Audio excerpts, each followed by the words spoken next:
Resigning under pressure. The University of Missouri's president steps down amidst racial tensions. Uneasy allies. Israel's hardline prime minister discusses tough issues with President Obama. Deplorable action. Pope Francis mentions stolen Vatican documents for the first time Sunday. And legendary actress laid to rest. Maureen OHara is buried next to her military husband in Arlington National Cemetery. Those stories and more on EWTN News Nightly for Monday, November 9th, 2015.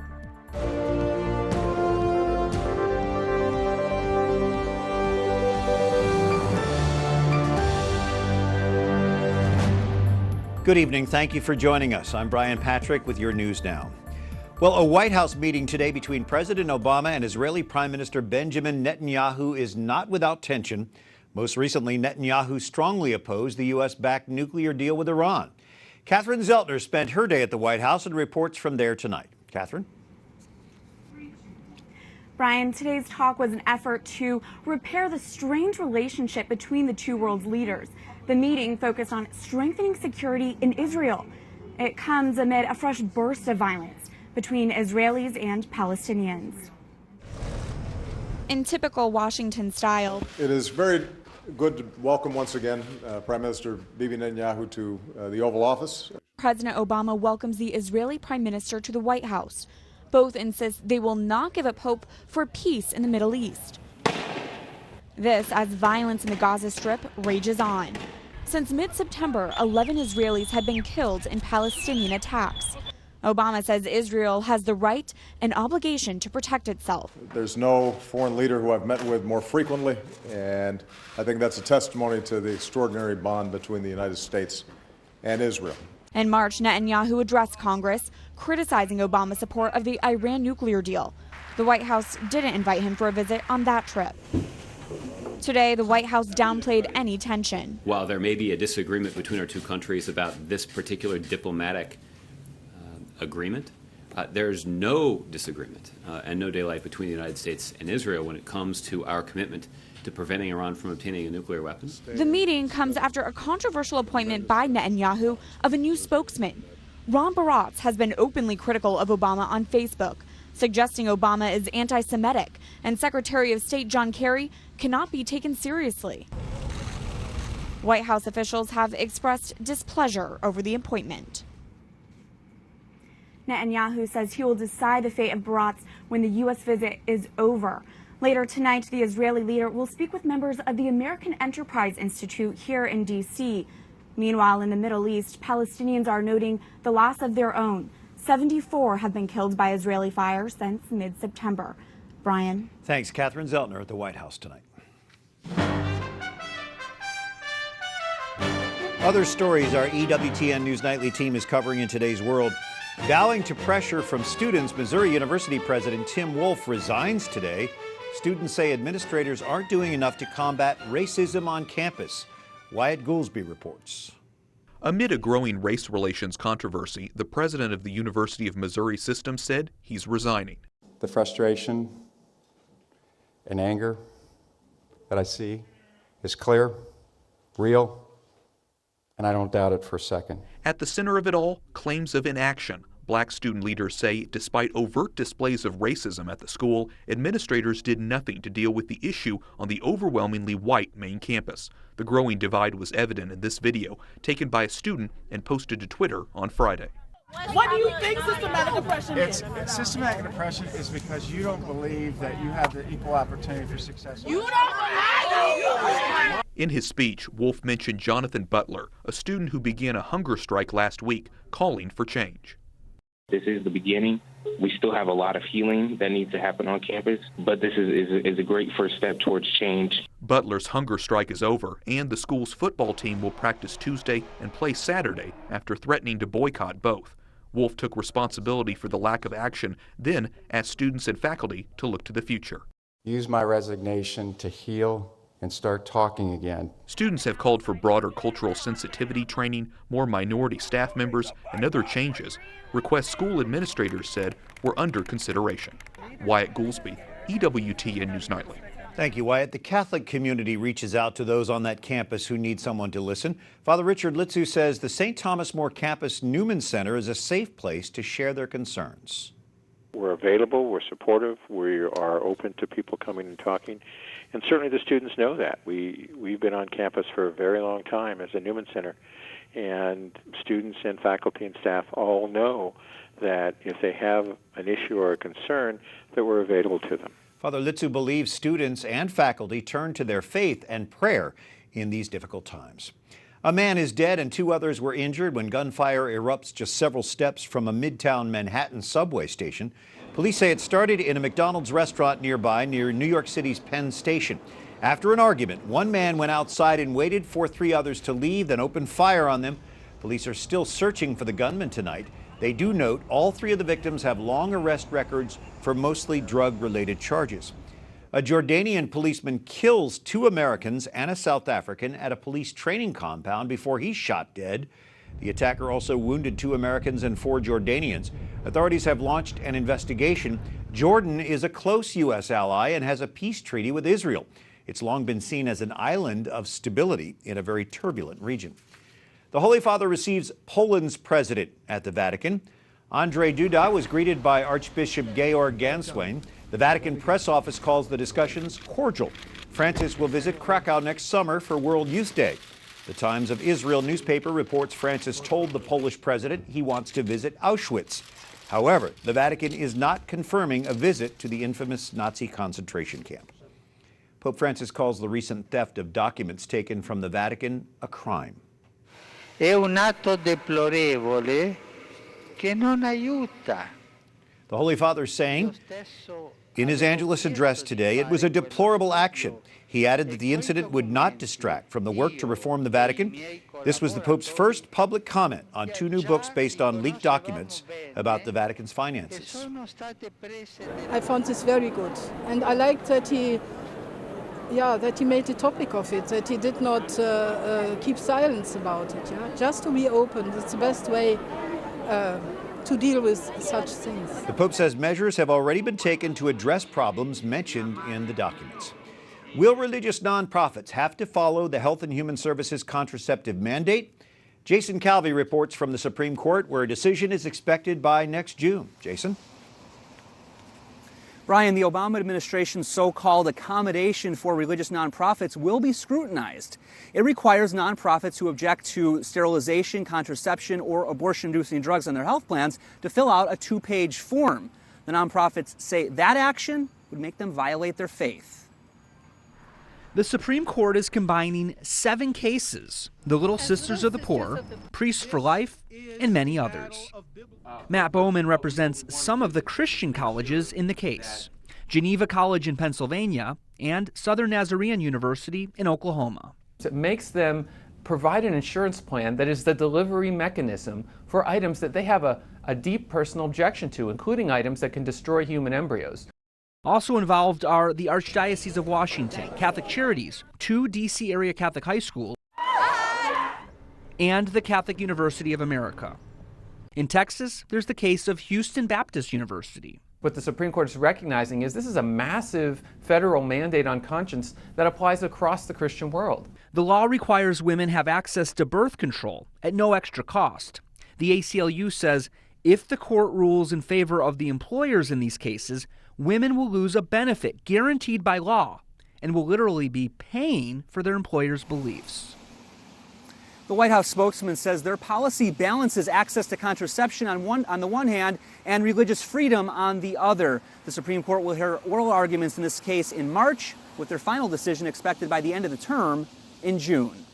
Brian? Jason Calvi at the Supreme Court. Thank you. Christina Arriaga, the executive director with the Becket Fund for Religious Liberty, is here with us. Of course, the Becket Fund represents the Little Sisters of the Poor as well as EWTN in our challenge. You also represent a couple of Baptist universities. That's right. That's right. There are hundreds of plaintiffs that have asked the Supreme Court for protection. 7 of them were granted cert. What that means is the Supreme Court will give them a day in court so they can hear their case. What does CERT mean for the Little Sisters of the Poor in particular? This is already a huge win because the government filed a brief before the Supreme Court telling the Supreme Court you should hear some of these cases, but certainly not the Little Sisters case. They did not want to deal with the optics of it. So the fact that the Supreme Court said we're going to hear all 7 petitioners, every single nonprofit that came to us, and we're also going to hear Little Sisters. Now the government is going to have to explain to the court why it's trying to force the Little Sisters to do this. There are many more nonprofits, religious-based nonprofits, with challenges, including EWTN. Does this have any bearing on the EWTN challenge? Absolutely. What happens in the Supreme Court affects every single nonprofit that has difficulties or has objections to providing these drugs. But most importantly, Brian, the fate of Little Sisters is the fate of every American. If the government can do this to the Little Sisters, imagine what it can do to each one of us. Meanwhile, they face these huge fines for not complying. Are they adding up, or are they put on hold? The Little Sisters already went to the Supreme Court 2 times and requested protections from these fines. And the Supreme Court said, until you get your day in court, these fines, which are over $60 million a year, will not accrue. So until June, these fines do not accrue. Well, that's certainly good news. Christina Arriaga, we appreciate you and the Becket Fund. Thanks for being here. Thank you very much. A federal bankruptcy judge in Milwaukee approves a reorganization plan for that city's archdiocese. It calls for the payment of $21 million to about 300 clergy abuse victims. Today's approval comes 4 years after the archdiocese filed for Chapter 11 bankruptcy protection. Archbishop Jerome Listecki repeated his apology to victims in court. He says he hopes, quote, "We have turned the corner in the history of the archdiocese." The Bishop of Wichita makes a case for the sainthood of an Army chaplain from Kansas. The Wichita Eagle reports Bishop Carl Kemme is in Rome speaking for the cause of Father Emil Capon, or Capon as they call him in his hometown. He was known for providing the sacraments to prisoners during the Korean War. He died in a North Korean prisoner of war camp. Fellow prisoners say he was a source of inspiration and faith during their long captivity. Actress Maureen OHara is laid to rest at Arlington National Cemetery today alongside her military husband. OHara was a mainstay of Hollywood's golden age. She starred in Miracle on 34th Street and The Quiet Man, and other hit movies as well. She was married to U.S. Air Force Brigadier General Charles Blair, who died in a plane crash. The 95-year-old Irish-born actress died in her sleep of natural causes October 24th. Coming up, Ben Carson tries to move on from questions about the accuracy of his life story. And Pope Francis recognizes a quartet that helped bring harmony to a troubled nation.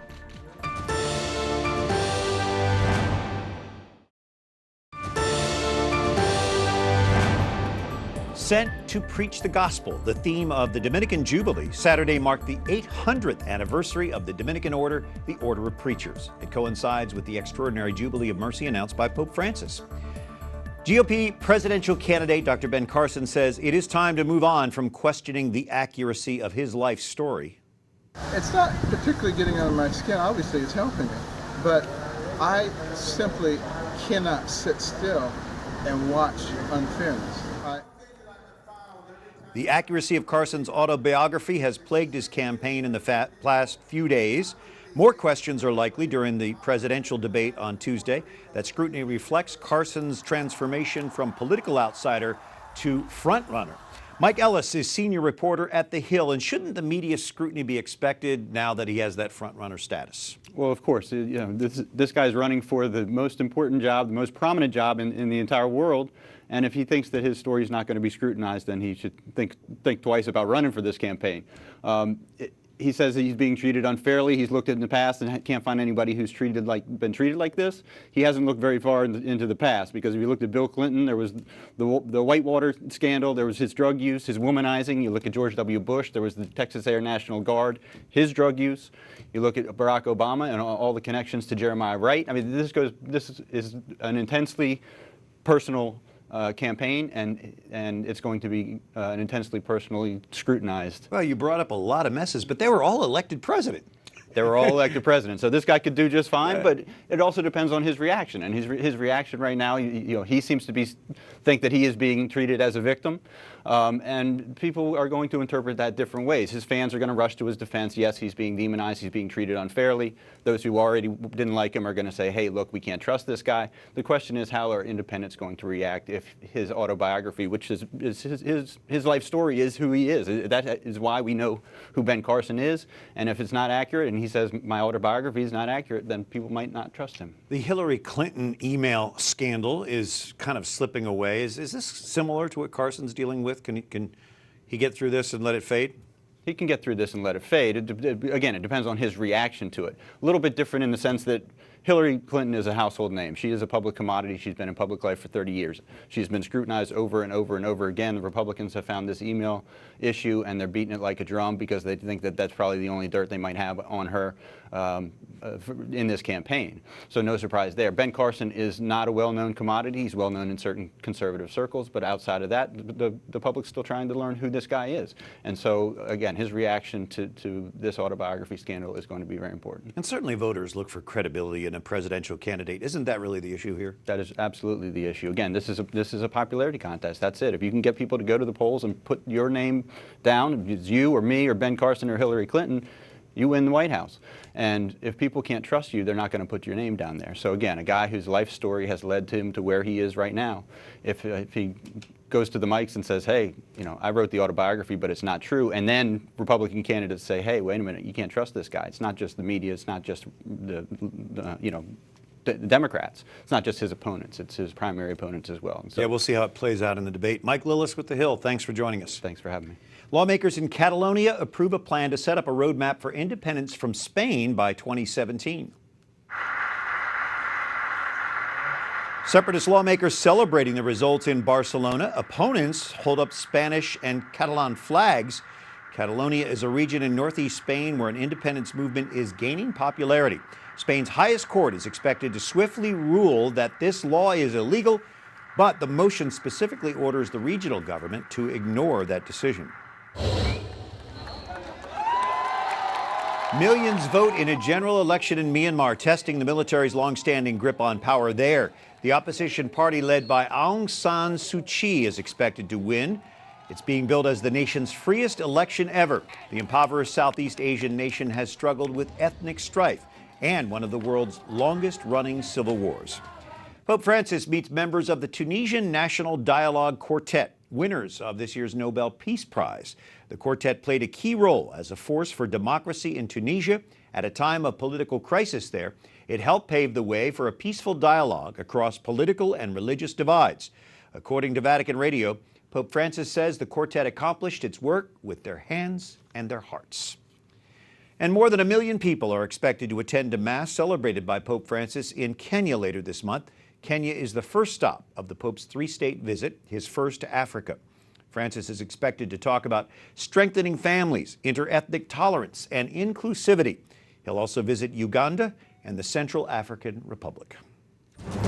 Up next, a U.S. government initiative addresses third world poverty, hunger, and malnutrition. And a dog named Honor helps a troubled Gulf War veteran's family heal.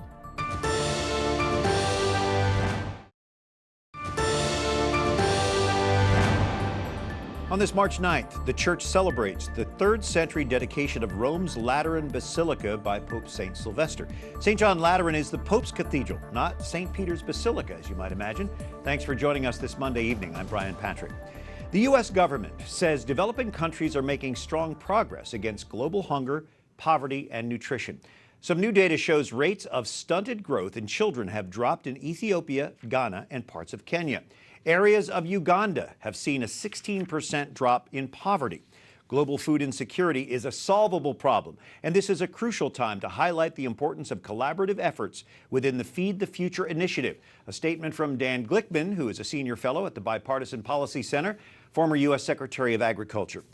Mr. Secretary, explain the Feed the Future initiative. This is an attempt by the U.S. government and also by the private sector and nonprofit organizations to build a strong agriculture infrastructure in the developing world, in sub-Saharan Africa, in South Asia, and in Central America. The purpose is to give them the skills to produce their own food, and in the process help women farmers and try to defeat poverty. And the prime cause of poverty is an undeveloped agriculture in that part of the world. It's obviously very successful, as we just saw in some of those statistics. Explain the connection between this stunted children, stunted growth, and malnutrition and hunger.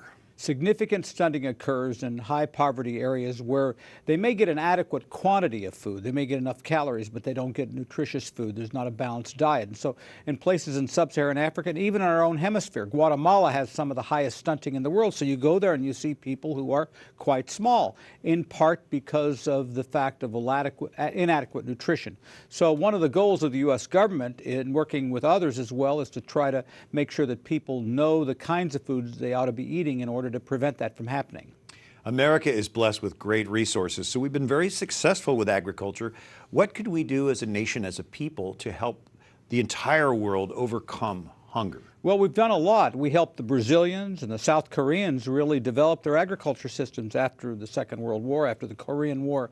There are nearly 1 billion people who live in Africa, and nearly another 1 billion people live in South Asia. Many of their farmers are quite good, but a lot of them need technical assistance, need the kind of help that our farmers got from the land-grant universities and others to build their own agricultural systems. These are very smart people, very good people in the developing world.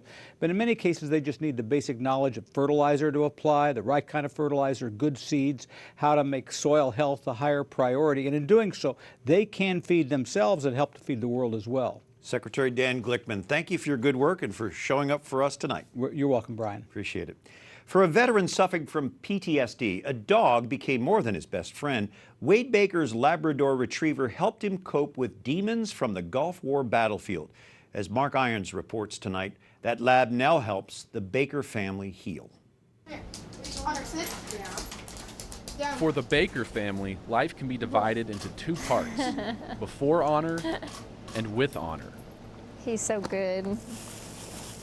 Michelle Baker says that before this lovable black lab, it was like drowning in an ocean and somebody throws a life preserver out to you. Honor was a life preserver who swam to us. a lifeline who helped return her husband, Wade Baker, to his family. The Gulf War veteran had struggled with post-traumatic stress disorder nearly a quarter century. Just stepping outside was a struggle. I could go to a football game, but the next week was going to be ruined. I was going to be agitated, frustrated, and just an SOB. Baker threatened to kill himself several times.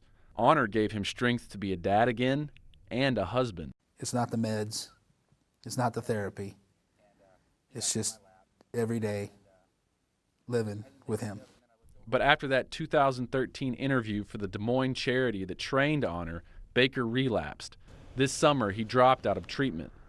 On August 19th, Baker, who never left without Honor, locked his companion at home and called 911 from a nearby church. There's somebody here with a gun. I think he shot 4 people already. But there was no shooter. Only Baker holding a shotgun, waiting for the police to arrive. The incident was declared a suicide by cop. At the memorial service, Honor tried to climb into the open casket with Wade, faithful to the end. If Honor hadn't come along, this would have happened a long time ago. He gave the boys more years with their dad. Even though Honor was Baker's dog, he was the property of the charity Pause and Effect and could have been placed with another veteran or disabled child. But group founder Nicole Shoemate couldn't do that. And I would never do anything to hurt any of them. That was a gift to Wade. And to his boys. They can't hug their dad. So it's the next best thing. A family and their dog, helping each other to heal. Mark Irons, EWTN News Nightly. Powerful story. Thank you, Mark. Until tomorrow, for the EWTN News Nightly team, I'm Brian Patrick. Tonight, we leave you with pictures from today's Mass at Rome's Basilica of St. John Lateran, the Pope's Cathedral. Good night and God bless you.